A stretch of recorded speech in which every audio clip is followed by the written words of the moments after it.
Hello people, namaste. Welcome back to this channel.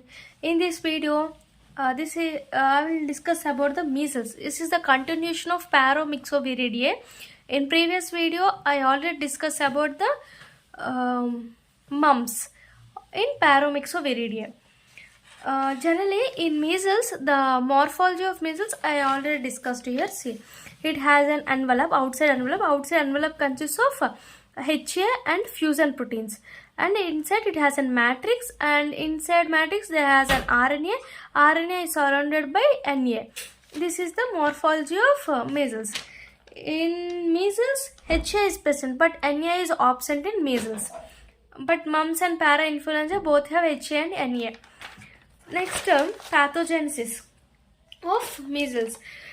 Generally, mumps and measles both are respiratory route, like droplets, aerosols are most common. When these virus enters into the upper respiratory tract and multiply and spread to the regional lymph nodes, and that it infect the macrophages. The infected macrophages enters into the bloodstreams.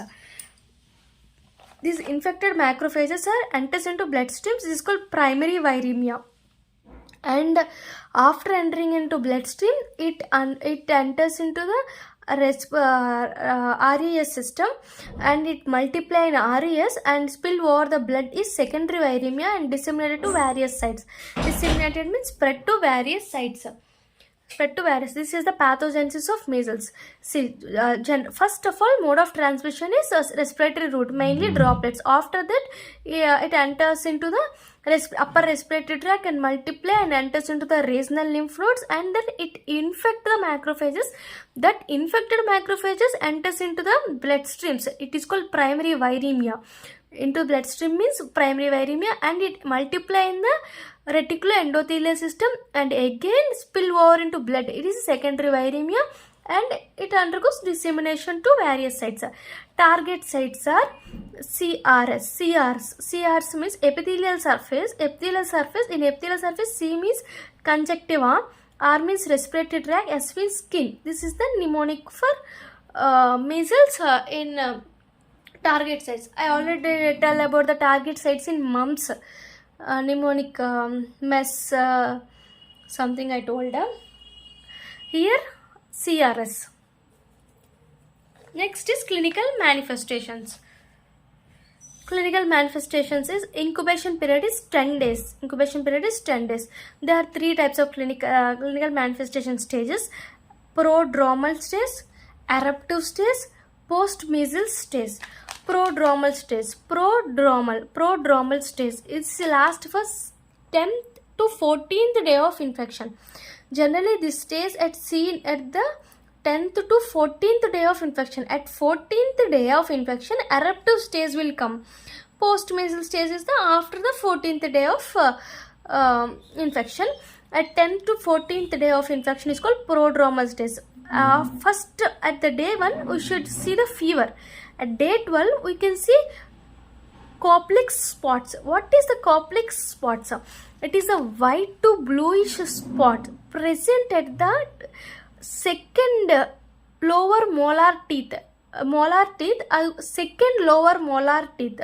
It has white to bluish spots. This is called complex spots at day 12. And in this stage has non-specific symptoms like cough, nasal discharge, redness of eye, diarrhea, vomiting are non-specific symptoms. It is called prodromal stage, 10 to 14th day. At day 1 it has a fever, and day 12 it has complex spots, which is white to bluish spots at the second lower molar teeth, and non-specific symptoms are also present like redness of eye, cough, diarrhea, vomiting, nasal discharge. These are comes under non-specific symptoms. Next is eruptive stage. At the 14th day is eruptive stage. In this stage we can see the maculopapular rash behind the ear. First, at the rash will be seen at behind the ear, and it comes to face, and it comes to the arms, then it comes to the trunk, and then comes to the legs. After 4 days of onset, rash fade out or disappear. After the 4 days, the rash will be disappear, but rash will be seen in eruptive stage. First at the ear, next face, next hands means arms, arms, trunk, legs. After 4 days it disappear. Next is post measles stage. In this stage weight loss and weakness will be seen. This is the clinical manifestations of measles. Next I will discuss about the lab complications of measles. Measles complications, generally in this CNS complications present like SSPE. SSP means subacute sclerosing panencephalitis. SSP is one of the complication of CNS in measles.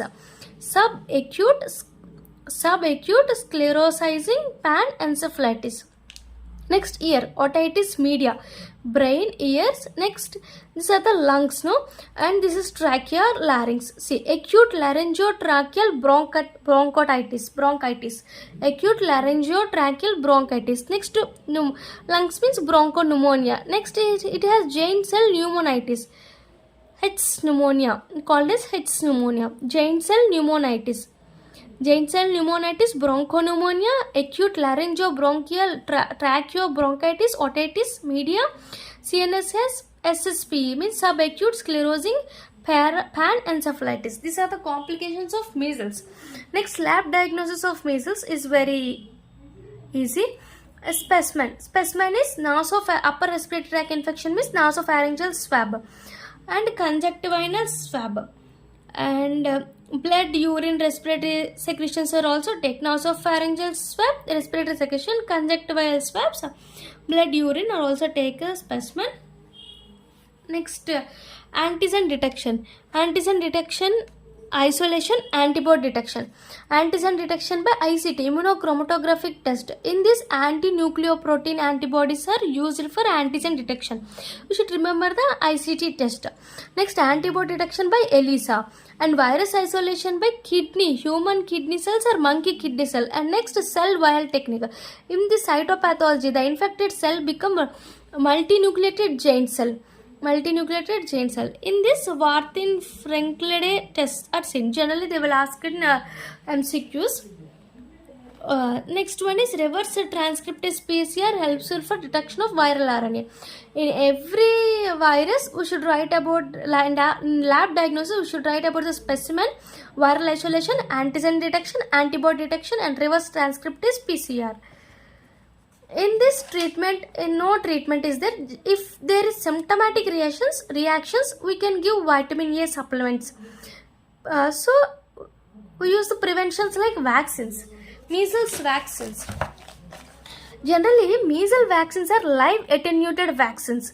These vaccines are prepared in chick embryo cell line, same as mumps vaccine. Mumps vaccines are also live attenuated vaccine. These are also live attenuated vaccine. Both are prepared in chicken embryo cell lines.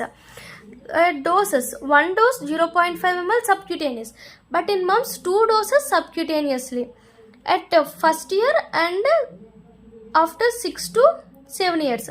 But here only 1 dose. Measles rubella indicated dose from National Immunization Schedule has 2 doses. Measles rubella virus for 1 year and 2 years. 1 year with vitamin A supplements. This is from National Immunization Schedule.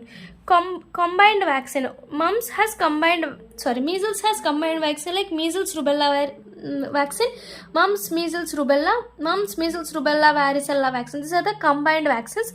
Contraindicator vaccines in indicators. Here, measles vaccine will not be given to immunodeficiency state like HIV patients, chemotherapy patients, transplantation, which they have low immunity. So, measles vaccine will not be given to them. In pregnancy, it should be the contraindicator.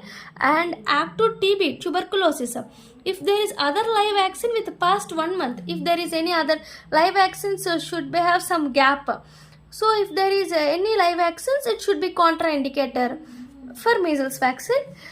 And generally, side effects are mild measles-like illness and toxic shock syndrome is present in measles vaccines. This is the important. Measles vaccine is a live attenuated and dose, and National Immunization Schedule has 2 doses, and combined vaccines and contraindicators are very, very important. Next, side effects. This is the measles. about measles. Next video I will discuss about the rubella. Thank you. Please subscribe this channel and please support us. Thank you.